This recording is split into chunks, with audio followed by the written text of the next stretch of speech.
got Toad here. She's been resting. She's got all sorts of pouches she uses, and this is a specialty pouch she uses.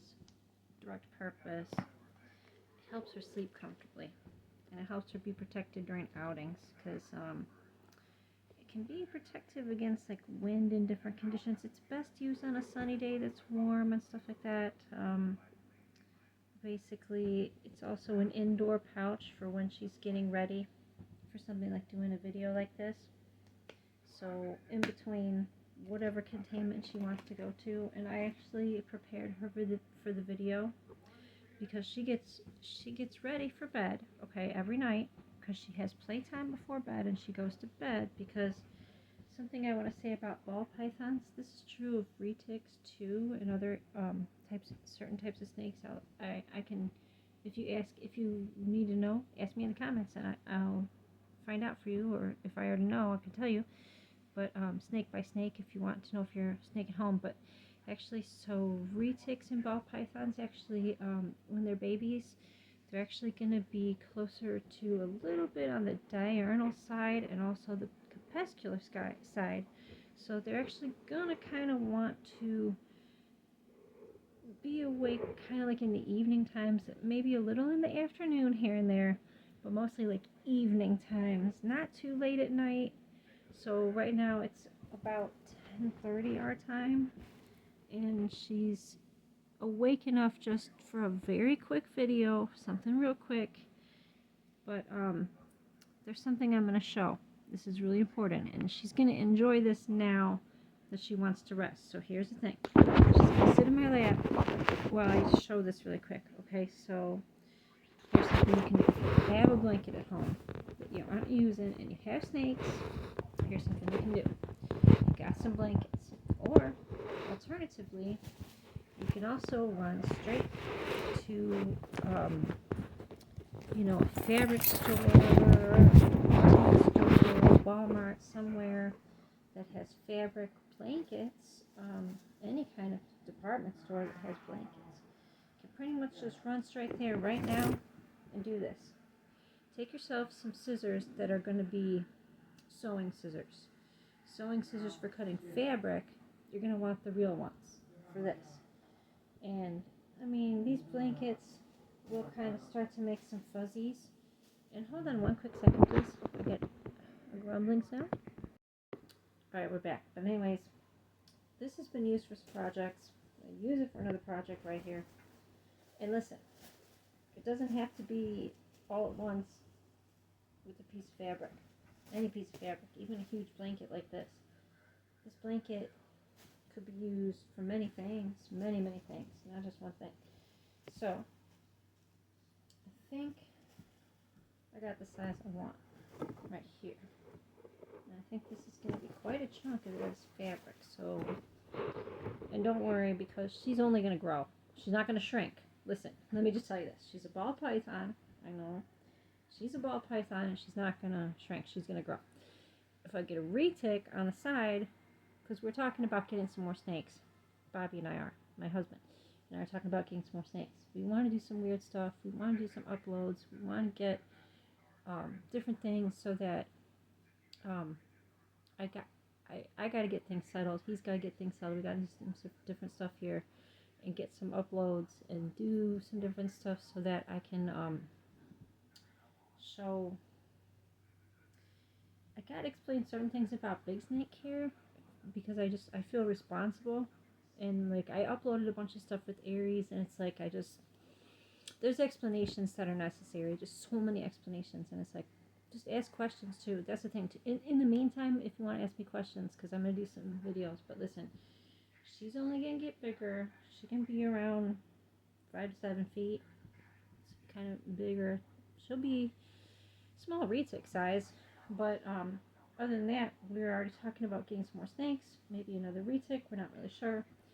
So she's not gonna not use this, and it will eventually be outgrown, but right now at this moment she needs it, and it's big enough to where she's gonna use this on a regular basis. And so what you do is you get the scissors, measure out the fabric how you need it, how you want it, And I have a surprise for her, and I told her I got a surprise for her, and I have a surprise for everyone else. So what we did is we went shopping today, and also that was her outing, but she was kind of resting and sleeping during it, but she still benefited because of the fresh air and the sunshine and just kind of being able to hear, you know, daily life, human sounds, stuff like that. She's kind of not,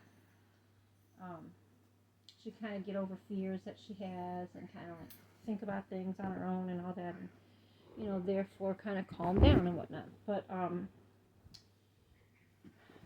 was going to talk about ancient times and falconry, and so during falconry, they'd put something called a hood on a bird, and they still do it to this day. And there's falconry that's being done, so it's being done properly. They put a hood on the bird, and that's the reason for it is to help the bird to get accustomed to things that are human in nature that can scare the bird. And that can scare a snake the same way that it could scare a bird for kind of similar reasons, and some of it is due to their vision, some of it's due to their hunter. Now, birds are actually really fast hunters. They're hunting under fast circumstances because they're actually traveling pretty fast, usually if it's a bird of prey. Snakes kind of are stalking something. It's kind of the opposite, or waiting and kind of just letting it jump on them or whatever, like a lion jumping on them or something. But they're hunting a little different. They do have a little bit different of vision, but vision does play a role in what causes all the fear. So birds can actually see quite well. Snakes maybe have struggling with their vision. So both things can cause them to be quite antsy with human objects. And the sounds of human objects are causing a problem for both of them. Because birds are looking at something, it's super, super shiny probably to birds. I think it's probably very shiny to them. Snakes too, but snakes kind of are seeing more like heat stuff, heat vision. But a shiny thing coming towards either of them is probably going to be scary. So I would just say they're getting more scared more easily. So here's the thing. We got a hood, our snake, but we're not going to put a hood on our snake like a bird. That's not going to work. So what we're doing now is we're taking our blanket that we just cut, and we're going to start to make some little folds here. And this is just because we're going to adjust this for her size, basically. But we can adjust this anyway. So I just folded it. Started with, you know, sorry I didn't put this in landscape mode right now. I thought I was going to do a different kind of video. I'm really sorry. But she doesn't really want to be awake. She kind of just wants to go in her pouch. So she's just resting. And I mean, it's up to her. It's up to her if she wants to wake up or not. But absolutely, her sitting there like that. She's actually in a small kind of like pouch system, but it's more like the blankets are being used to make a pouch. And I'm trying to make this a pretty short video so I can upload this. I've reached my limit for the day, but that's not going to be a problem. So we ran errands. We got this for about 27 cents. I think it was like 25 to 27 cents. Fine. So we got it at Dollar General. I really love dollar stores. They're really going swellingly for me, and Toad. Okay, but here's the thing. Eris loved dollar stores. She loves stuffed animals, and she loves seeing stuffed animals and picking out stuffed animals and toys and stuff. Aries too. But here's the thing. Eris loves smelling things in stores. Eris loves smelling candles and incense and stuff like that. That's her thing. Toad, it's like she's kind of gets scared when stuff comes towards her, so it's not as much her thing. But this is a thing, okay? So this is just a plastic basket with handles. Little tote. Real quick here. We're going to do something weird. I got these two here on the side, and I am just going to go ahead and do a specialty fold. So I got this first blanket here. Boom. Ew, don't look at my legs, please. Sorry. This is another little piece of a blanket going on here. And that is going to line up like this, and then we're just going to fold it towards the center. It doesn't have to be perfect for this, because it's just going to be folded a few other times for a reason. We're just going to fold it once like this, fold it one more time, kind of make it so it fits inside there at the bottom, like that. Give her a little cushion. Then we're going to take our newly acquired blanket, and this can be placed in here many kinds of ways. I'm just doing this for an example really quick, and since I want to allow people to view her for the video's sake, I'm doing one of the simpler methods, and this is the one that allows them quite a bit of freedom in choosing whether or not they're going to get out. Fold it the way I just folded it, and then inside her already tucked in little blankets here, tuck her in again. She's covered up in her own blankets. Now here's the thing. I'm going to let her know that she can get out when she wants right now.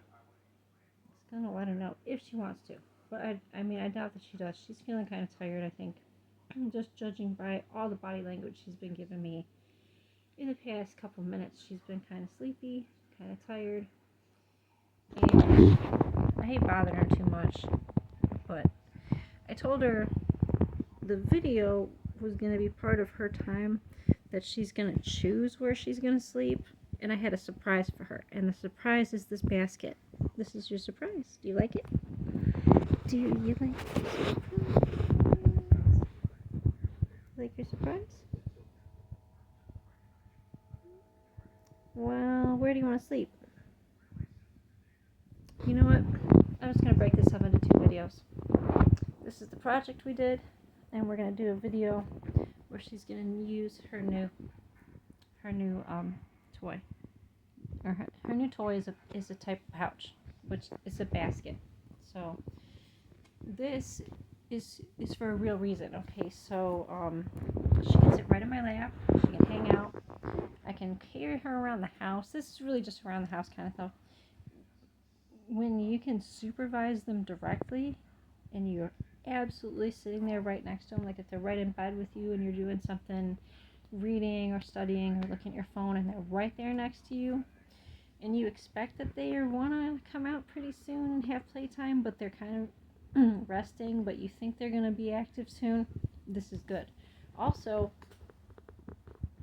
if they're rambunctious when you go to handle them, start when they're kind of sleepy, tuck them in here, do some kind of lap time first or something, tuck them in to a blanket like I do, like I showed you with her, put them in this, with a retic especially, and then kind of let them come out of it. But here's the thing, this is for like indoor outings when you want to show them stuff too. You can show them all sorts of stuff while they're in here, and they can peek out, and sometimes you might get a behavior. It really depends. Ball pythons are pretty smart. Like, she's really smart with just doing this. But Aries would do this. I think other retics might do. Aries would seriously do this. Other retics too. But you might get them just to peek out of the basket. You might get them just to peek out and not fully exit the basket. So you might have good luck with them sitting on your lap, doing some lap time with them in a basket like this. Or even better, a brief outing out in the backyard or the garden or nearby or like down the street. Oh, a walk around your block if it's a nice day that's sunny, if it's when they're conditioned, if you've got a sunny day, 80% humidity around your house naturally, boom, here you go. I give this thing a 10 out of 10. This is beautiful. Anyways, here's the upload, the surprise upload. We're about to make another one. We'll see you in a minute with a full explanation of some other stuff. See you soon. Bye-bye.